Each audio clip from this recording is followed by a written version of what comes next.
గుంటూరులో జరుగుతున్న సరస్సు మేళా సందర్శకులతో కిటకిటలాడుతోంది. డ్వాక్రా, ముప్మా సంఘాల మహిళలు తయారు చేసిన ఉత్పత్తులు విక్రయాలకు అందుబాటులో ఉన్నాయి.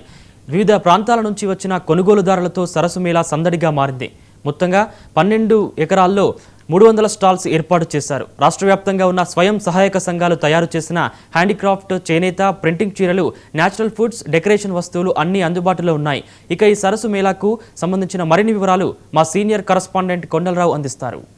గుంటూరు నగరంలో సరస్ మేళా 2026 ప్రారంభమైంది. రాష్ట్ర ముఖ్యమంత్రి చంద్రబాబు నాయుడు చేతుల మీదుగా ఈ నెల 6వ తారీఖున ఈ సరస్ మేళాకు సంబంధించి ప్రారంభోత్సవం జరిగింది. అంతర్జాతీయ డ్వాక్రా సమ్మేళనం అన్నట్టు ఈ సరస్సు మేళాకు సంబంధించి గుంటూరు నగరంలోని రెడ్డి కాలేజ్ సమీపంలో ఈ సరస్సు మేళాకు సంబంధించి ప్రారంభించడం జరిగింది. అయితే దాదాపు 12 ఎకరాల్లోకి సంబంధించి 300 వరకు స్టాల్స్కు సంబంధించి ఈ డ్వాక్రా సంఘాలు అయితే ఉన్నాయో వాళ్ళందరూ కూడా రాష్ట్ర ప్రభుత్వం ఆధ్వర్యంలో జరిగే ఈ సరస్సు మేళాకు సంబంధించి గుంటూరు నలుమూల నుంచి ప్రజలు భారీ ఎత్తున తరలి వస్తున్నారు. ఇప్పటికీ చాలామంది ప్రజలు ఇక్కడ సరస్సు మేళాని సందర్శించడం జరిగింది. మంత్రులు, అటు జిల్లా కలెక్టర్ కూడా ఎప్పటికప్పుడు పర్యవేక్షణ చేస్తున్నారు. వచ్చిన ప్రజలకు ఎలాంటి ఇబ్బంది కలగకుండా ఎప్పటికప్పుడు పర్యవేక్షిస్తున్నారు.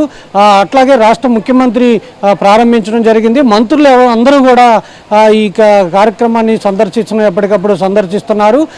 మరోవైపు వచ్చిన ప్రజలు కూడా ఏదైతే ఇక్కడ వస్తువులు ఏవైతే దొరుకుతున్నాయో వాటన్నిటి మీద కూడా ఒక తిరిగి చూస్తున్న పరిస్థితి కనపడుతుంది.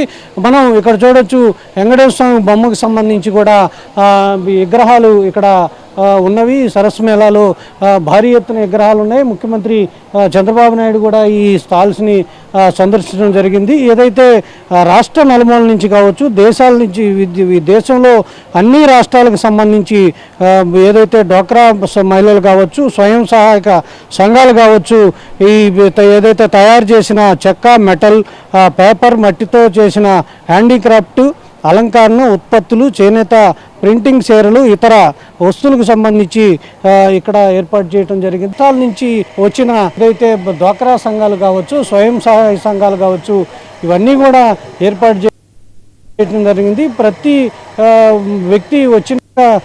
వ్యక్తి కూడా అనుకూలంగా ఉండే వాతావరణం ఉంటుంది. ఎలాంటి ఇబ్బందులు కలగకుండా రాష్ట్ర ప్రభుత్వం అన్ని ఏర్పాట్లు చేసింది.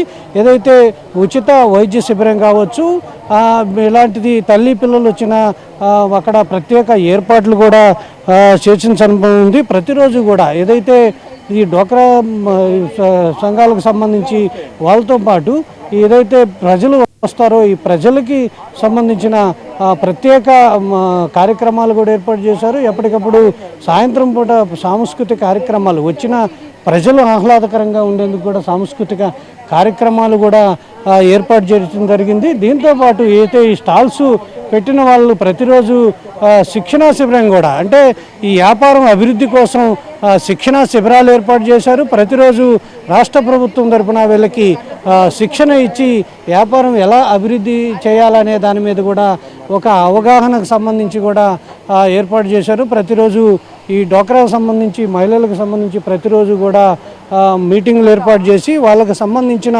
వ్యాపారం ఎలా అభివృద్ధి చేసుకోవాలనే దాని మీద కూడా ఒక మీటింగ్ లాగా ఏర్పాటు చేయడం జరుగుతుంది. ఏదైతే వివిధ రకాల బ్యాంకులకు సంబంధించి దాదాపు 1 నుంచి 10 స్టాల్స్ వరకు కూడా బ్యాంకులు ఏర్పాటు చేశారు. వచ్చిన రైతులకు సంబంధించి కావచ్చు, మహిళలకు సంబంధించి కావచ్చు, బ్యాంకుల నుంచి రుణాలు ఎలా పొందాలి అనే దాని మీద కూడా ఒక అన్ని బ్యాంకులు, ఇండియన్ బ్యాంక్ కావచ్చు, national bank, Punjab national bank, Canara bank, ఇలా బ్యాంకులు అన్నీ కూడా స్టాల్స్ ఏర్పాటు చేశారు. ఈ స్టాల్స్కి సంబంధించి కూడా బ్యాంకు అధికారులు ఎప్పటికప్పుడు చేస్తున్న పరిస్థితి కనపడుతుంది. మరోవైపు ఏదైతే రాష్ట్ర ప్రభుత్వం ఎంతో ప్రతిష్టాత్మకంగా తీసుకున్న ఈ సరస్సు 2026 మేళాకు సంబంధించి ఈ వచ్చిన ప్రతి ఒక్కరికి ఎలాంటి ఇబ్బంది కలగకుండా కూడా అన్ని ఏర్పాట్లు చేశారు. అటు ఎప్పటికప్పుడు జిల్లా కలెక్టర్ తమీమ్ అన్సారియా పర్యవేక్షణ చేస్తున్న పరిస్థితి. ప్రతిరోజు వచ్చిన ఏదైతే డ్వాక్రా ఈ సరస్సు మేళాను సందర్శించిన ప్రజలకి సాంస్కృతిక కార్యక్రమాలు కూడా ఏర్పాటు చేశారు. మరోవైపు అన్ని స్టాల్స్కి సంబంధించి, ఇంట్లోకి సంబంధించి అన్ని వస్తువులు ఈ స్టాల్స్లో దొరికే విధంగా ఏదో 12 ఎకరాల్లో దాదాపు 300 స్టాల్స్ వరకు ఇక్కడ ఏర్పాటు చేయడం జరిగింది. ప్రజలకు ఎలాంటి ఇబ్బంది లేకుండా అన్ని ఏర్పాట్లు చేసిన సందర్భంలో ప్రజలు ఎంతో ఉత్సాహంగా ఈ సరస్సు మేళాలో పాల్గొనడం జరుగుతుందని చెప్పొచ్చు. కెమెరా పర్సన్ పవన్తో కొండలరావు, సరస్సు మేళా నుంచి. మంత్రి వివేక్ వెంకట